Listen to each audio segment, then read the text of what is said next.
হয় তুমি লাল নয়তো দালাল, এমন স্ট্যাটাস দিয়েছিলেন যিনি লাল স্বাধীনতার পক্ষে ছিলেন যিনি বৈষম্যবিরোধী ছাত্র আন্দোলনের সময় দুর্বার আন্দোলন গড়েছিলেন যিনি সামাজিক যোগাযোগ মাধ্যমে, তিনিই আজ আক্রান্ত হলেন। এবং ওই বৈষম্যবিরোধী আন্দোলনের একটা অংশ যারা নিজেদেরকে তৌহিদি জনতা হিসেবে মনে করে, তৌহিদি জনতা একটা অবাস্তব, একটা কল্পিত একটা ব্যানার, সেই ব্যানারে এক ধরনের মানুষ, উচ্ছৃঙ্খল মানুষ, তারা যায় কোনো কিছু আক্রমণ করতে, ভেঙে নস্যাৎ করে দেয়, সব কিছু চুরমার করে দেয় এবং শেষ পর্যন্ত তাদেরকে বলতে শোনা যায় যে তারা যা করেছে মহান আল্লাহর খুশির জন্য করেছে। মহান আল্লাহর খুশির জন্য তৌহিদি জনতার নামে যা কিছু হচ্ছে তাকেই অন্য শ্রেণীরা মব বলছেন, আর মব তো দেশে চলছেই। অনেকে বলছেন যে সরকারি পৃষ্ঠপোষকতায় এক ধরনের মব চলছে, ফেসবুকে লেখালেখি হচ্ছে। অনেকে বলছেন তুমি হাকিম হইয়া হুকুম করো, পুলিশ হইয়া ধরো, এমন লেখালেখি ফেসবুকে, সামাজিক যোগাযোগ মাধ্যমে ছড়িয়ে পড়েছে। সেই মব আজকে বই মেলাতে গেল। আজকে মানে যখন কথা বলছি তখন গত সন্ধ্যায় আমরা দেখেছি, আজকে বলা ঠিক হবে না, গত সন্ধ্যায় আমরা দেখেছি, গত সন্ধ্যায় বইমেলা আক্রান্ত হলো। বইমেলার যারা প্রধান স্টেক হোল্ডার, বাংলা একাডেমি নীরব। বইমেলার অন্যতম স্টেক হোল্ডার সংস্কৃতি মন্ত্রণালয় মূলত, সেই মন্ত্রণালয় একেবারে নীরব। সেই মন্ত্রণালয়ের মহামান্য উপদেষ্টা জনাব মোস্তফা সরোয়ার ফারুকী, তার কোনো কথাবার্তা নেই। তিনি নির্বাক দেখছেন, সব কিছু সার্কাস চলছে, তিনি দেখছেন। বইমেলা আক্রান্ত হওয়ার ঘটনা এর আগেও আমরা দেখেছিলাম। বইমেলার বাইরে বাংলাদেশের অন্যতম প্রধান লেখক হুমায়ুন আজাদকে আক্রান্ত করা হয়েছিল, আরও একজনকে আক্রান্ত হতে দেখেছি, দুইজনেরই শেষ পর্যন্ত মৃত্যু দেখেছি আমরা। সেই স্মৃতি আবারও ফিরে আসলো, আবারও এবার মব আকারে আসলো। বইমেলাতে সরাসরি ওপেন আক্রমণ করা হলো। এর আগে হয়েছিল গোপনে আততায়ী হিসেবে এসে আক্রমণ করা হয়েছিল এবং খুন করা হয়েছিল। এবার ওপেন স্টল ভেঙে দেওয়ার জন্য যাওয়া হলো। আমি বলছি ভবর কথা। ভব, যার ফেসবুক আইডির নাম মাতাল ভব, সেই ভব প্রকাশক এবং কবি, তিনি আক্রান্ত হলেন, তার স্টল ভেঙে দেয়া হলো। এবং মবের বিরুদ্ধে সরকারের একজন উপদেষ্টা স্ট্যাটাস দিলেন। এবার মবের বিরুদ্ধে দৃঢ় চেতা মনে হলো তারে। অবশেষে মবের বিরুদ্ধে সরকার অ্যাকশানে যাবে কিনা সেটাই এখন আমরা দেখব এবং সেই আলোচনাই করব এই ভিডিওতে। থাকবেন পলিটিক্স টিভির নিয়মিত আয়োজনে।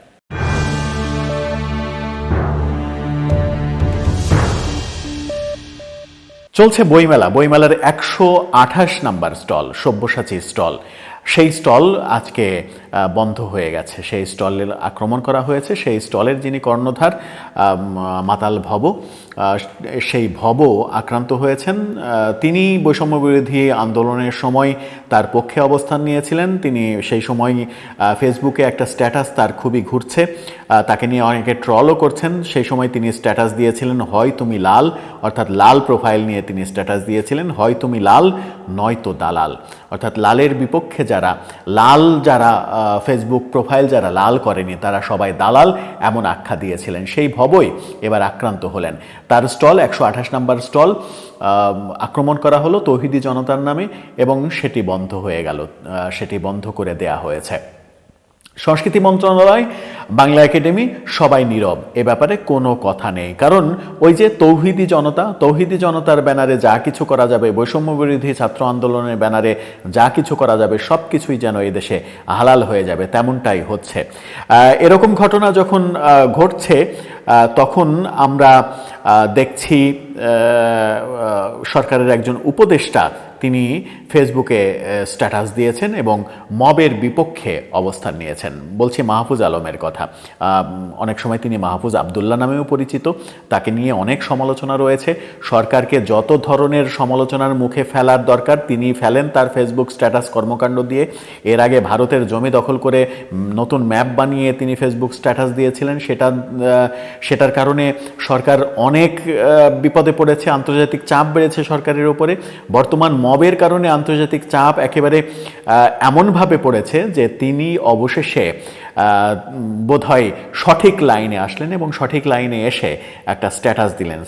তার স্ট্যাটাসে তিনি মবের বিপক্ষে অবস্থান করলেন এবং মব যারা করছে তাদের বিরুদ্ধে দুর্বার অবস্থানের ঘোষণা দিলেন। কিন্তু সেটা কি সরকারের অবস্থান?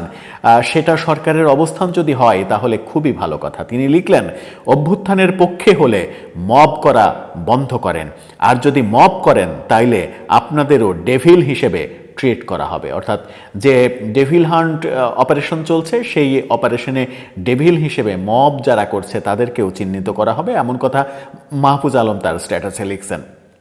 তারপরে তিনি লিখেছেন, আজকের ঘটনার পর আর কোনো অনুরোধ করা হবে না। আপনাদের কাজ না আইন নিজের হাতে তুলে নেয়া। কথিত আন্দোলন আর মবের মহড়া আমরা এখন থেকে শক্ত হাতে মোকাবেলা করব। রাষ্ট্রকে অকার্যকর এবং ব্যর্থ প্রমাণের চেষ্টা করা হলে এক বিন্দু ছাড় দেয়া হবে না। তৌহিদি জনতা, আপনারা ১.৫ দশক পরে শান্তিতে ধর্ম ও সংস্কৃতি পালনের সুযোগ পেয়েছেন।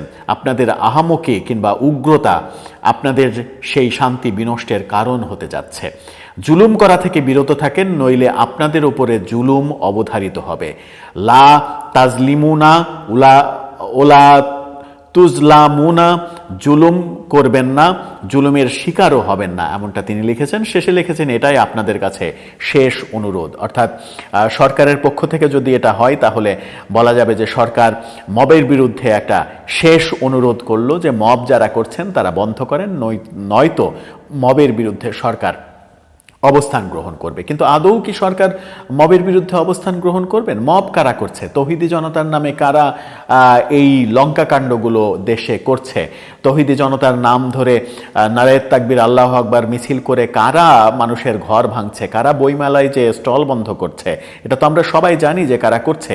বৈষম্য বিরোধী ছাত্র আন্দোলনের ব্যানারে এই যে সারা দেশে আওয়ামী লীগ ফ্যাসিস্ট নাম দিয়ে আক্রমণ করা হচ্ছে, বাড়িঘর জ্বালিয়ে পুড়িয়ে দেয়া হচ্ছে, সিটি কর্পোরেশন থেকে বুলডোজার সাপ্লাই দেওয়া হচ্ছে, সেই বুলডোজার দিয়ে গুড়িয়ে দেওয়া হচ্ছে, ৩২ নম্বর গুড়িয়ে দিয়ে সেখানে কথিত কল্পিত আয়নাঘর খোঁজার চেষ্টাও করা হয়েছে, সেখানে গরু জবাই করা হয়েছে, জবাইকৃত গরুর মাংস খাওয়ার পরে হাড় বিভিন্ন দিকে ছড়িয়ে ছিটিয়ে পড়েছে, সেই হাড় জোগাড় করে সেই হাড় দিয়ে ফেসবুকে স্ট্যাটাস দেওয়া হচ্ছে যে ৩২ নম্বর থেকে মানুষের কঙ্কাল, মানুষের হাড় খুঁজে পাওয়া গেছে। এই যদি হয় দেশের বর্তমান অবস্থা, এভাবেই যদি এই মব যদি এভাবেই চলতে থাকে, আপনি ফ্যাসিস্টকে শায়েস্তা করবেন সেটা ভিন্ন কথা, আইনের মাধ্যমে করবেন। কারণ ফ্যাসিস্ট হোক আর যেই হোক, সে ফাঁসির আসামি হোক, এখন পর্যন্ত তো কেউ বিচারের দোষী সাব্যস্ত হননি, কারো বিচার নিশ্চিত করা হয়নি। বিচার নিশ্চিত করার আগে আপনি তো তার বিচার করতে পারেন না। কাউকে দোষী সাব্যস্ত করা হলে সে যদি খুনের আসামিও হয়, যতক্ষণ পর্যন্ত না তার খুন প্রমাণিত না হচ্ছে ততক্ষণ পর্যন্ত তাকে আপনি অপরাধী হিসেবে শাস্তি দিতে পারেন না। শাস্তি দেবে রাষ্ট্র, আপনি না। আপনি তো কোনোভাবেই কখনোই শাস্তি দিতে পারেন না। ফাঁসির আসামিরও শাস্তি রাষ্ট্র দেবে, ফাঁসির দড়িতে ঝোলাবে রাষ্ট্র। ফাঁসির আসামিকে আপনি ইচ্ছা করলে গিয়ে জেলের তালা ভেঙে তাকে মেরে ফেলতে পারেন না, এই অধিকার আপনাকে কেউ দেয়নি। সো ফ্যাসিস্ট হিসেবে চিহ্নিত করার মাধ্যমে যাদেরকে আপনারা আক্রমণ করছেন, যাদের বিরুদ্ধে মবের সৃষ্টি করছেন, এটা যে আন্তর্জাতিক অঙ্গনে আপনাদের সরকারের সবার ভাবমূর্তি একেবারে তলানিতে নিয়ে যাচ্ছে সেটা বুঝছেন কিনা। শেষ পর্যন্ত বইমেলাতেও আক্রমণ করা হলো। অনেকে বলছেন যে ভেতরের বইমেলায় আক্রমণ করার রহস্য হচ্ছে যে এই স্টলে তসলিমা নাসরিনের বই বিক্রি করা হচ্ছে। তো তসলিমা নাসরিনের বই বিক্রি করা হচ্ছে কি হচ্ছে না, আপনি একটা উড়ো খবর শুনলেন আর সেখানে গিয়ে মব সৃষ্টি করলেন। তসলিমা নাসরিনের বই যদি নিষিদ্ধ হয় নিষিদ্ধ কোনো বই যদি কোনো স্টলে বিক্রি হয় সেটা দেখার কাজ তো বাংলা একাডেমির, সেটা সংস্কৃতি মন্ত্রণালয় দেখবে, মন্ত্রণালয়ও দেখবে না, বাংলা একাডেমি দেখবে। কারণ বাংলা একাডেমি প্রত্যেকটা বই যাচাই বাছাই করে তার কাছে লিস্ট হয়ে বইমেলায় স্টলে যায়, প্রত্যেকটা বইয়ের লিস্ট হওয়ার পরে তারপরে বইমেলার স্টলে কোনো বই যায়। সো সেটা দেখার এখতিয়ার, সেটা দেখার কাজ বাংলা একাডেমির, তৌহিদি জনতার না। আর সেটার একটা উড়ো খবর প্রচার করে দিয়ে কাউকে আক্রমণ করা, এবং সব থেকে বেশি ট্রল হচ্ছে এই ভবকে নিয়ে, যে ভব বৈষম্যবিরোধী আন্দোলনের পক্ষে এত লড়াই করলেন সামাজিক যোগাযোগ মাধ্যমে, যিনি প্রোফাইল লাল করলেন এবং লাল যারা করছে না তাদেরকে দালাল বললেন, তিনি শেষ পর্যন্ত কি উপহার পেলেন এবং তাকেই আপনারা আক্রমণ করলেন। ওখানে যখন আওয়ামী ফ্যাসিস্ট বিরোধী আক্রমণ করে আওয়ামী ফ্যাসিস্ট বিরোধী স্লোগান দিলেন আপনারা, সেই স্লোগানে তিনি পর্যন্ত সায় দিলেন এবং তিনিও স্লোগান ধরলেন। নিজেকে বাঁচানোর জন্য তিনি প্রমাণ করার চেষ্টা করলেন যে তিনি বৈষম্য বিরোধী আন্দোলনের পক্ষে। তাহলে নিজেরাই নিজেদেরকে আক্রমণ করছেন। আক্রমণ করার সময় একবারও ভেবে দেখছেন না কাকে আক্রমণ করা হচ্ছে, কিভাবে আক্রমণ করা হচ্ছে। উড়ো খবর, কান নিয়ে গেল চিলে, এই খবর প্রচার করে দিয়ে একজন মানুষকে, কয়েকশো মানুষ কিংবা কয়েক হাজার মানুষ গিয়ে আক্রমণ করাটা খুব সহজ, কিন্তু এর পরিণতি যে কত ভয়াবহ সেটা অনুমান করাটা কিন্তু খুব কঠিন। সেটা যত দ্রুত আপনারা অনুমান করতে পারবেন, যত দ্রুত সরকার অনুমান করতে পারবে, আমার মনে হয় তত দ্রুত ভালো সমাধান আসবে।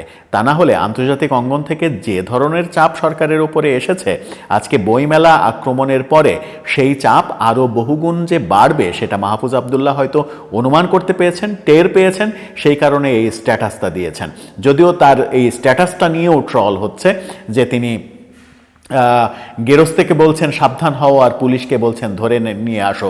এই রকমের ট্রলও কিন্তু হচ্ছে। যে সেটা যেটাই হোক না কেন, তিনি যে পজিটিভ একটা স্ট্যাটাস দিয়েছেন, অনেক নেগেটিভ স্ট্যাটাস দেওয়ার এই ব্যক্তি অবশেষে একটা পজিটিভ স্ট্যাটাস দিলেন, সেটার জন্য তাকে ধন্যবাদ জানাতেই হয়।